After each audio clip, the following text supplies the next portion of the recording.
लेकिन उससे पहले अभी रुक कर लेते हैं। इस वक्त सीएम योगी क्या कह रहे हैं, एक बार सुन लेते हैं। संकल्पना को आगे बढ़ाने में भी वह योगदान दे पाएगा।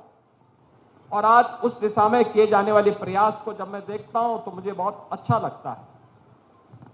इसमें जो प्रयास किए गए हैं उसके परिणाम आज सामने आ रहे हैं। हर बार हम देखते हैं कुछ एक नई बात को लेकर के जब कार्य करते हैं तो उसके परिणाम भी देखने को मिलते हैं। अभी पिछले दिनों मुझे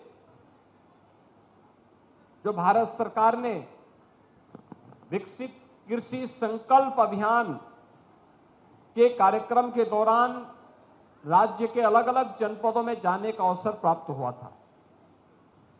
मैं देखता था, इस बात ये हमारी चिंता का विषय होता था कि पश्चिमी उत्तर प्रदेश आधुनिक तकनीक का उपयोग करते हुए कृषि को आधुनिक तरीके से संपन्न करने में अपना योगदान दे रहा है।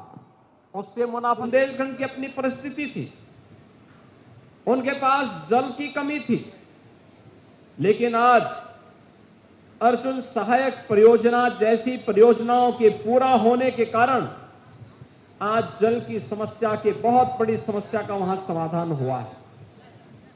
बाण सागर परियोजना के माध्यम से बिंद क्षेत्र में जल की समस्या का समाधान हुआ है। सरयू नहर परियोजना के माध्यम से हम लोगों ने पूर्वी उत्तर प्रदेश की किसानों की समस्या का समाधान किया है। और जब हम लोग इन क्षेत्रों में कार्य कर रहे हैं तो मुझे देख के प्रसन्नता हुई कि जिस क्षेत्र में कभी एक फसल होती थी वहां पे दो फसल, जहां दो फसल अन्नदाता किसान लेता था, आज वहां पर तीन तीन फसल ले रहा है। अभी मुझे कुछ जनपदों का दौरा करने का अवसर प्राप्त हुआ था। मैं लखनऊ से चला था, कृषि मंत्री मेरे साथ में थे। हम लोग हरदोई गए, हम लोगों ने कानपुर का दौरा किया, हम लोगों ने हरदोई के साथ साथ अन्य तमाम जनपदों का दौरा करते हुए किसानों के साथ हम लोगों ने औरैया में संवाद किया। और मुझे अच्छा लगा कि आलू के बाद मक्का की खेती और मक्का के बाद धान की खेती, तीन तीन फसल किसान ले रहा है। अकेले मक्का की खेती में 1 एकड़ में 1 लाख रुपए का नेट प्रॉफिट कमा रहा है हमारा अन्नदाता किसान। यानी ये चीजें दिखाती हैं कि उसने अब आधुनिक तरीके से खेती करना प्रारंभ किया, उसका परिणाम हमारे सामने आता हुआ दिखाई दे रहा है। ऐसे ही गन्ने में नई तकनीक उसके सामने आई है, बीज आया है।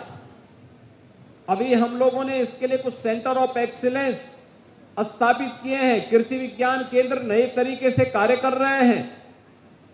और इन्हीं तरीकों को आगे बढ़ाने के लिए अब उद्यान विभाग, वन विभाग और अन्य निजी क्षेत्र के भी सहभागिता के माध्यम से अब हम लोगों ने तो यहाँ महोत्सव की तस्वीरें जिसमें सीएम योगी इस वक्त शामिल हैं, वहीं पर उनका संबोधन चल रहा है और अभी बड़ी बातों का जिक्र करते हुए यूपी के विकास को लेकर तमाम योजनाओं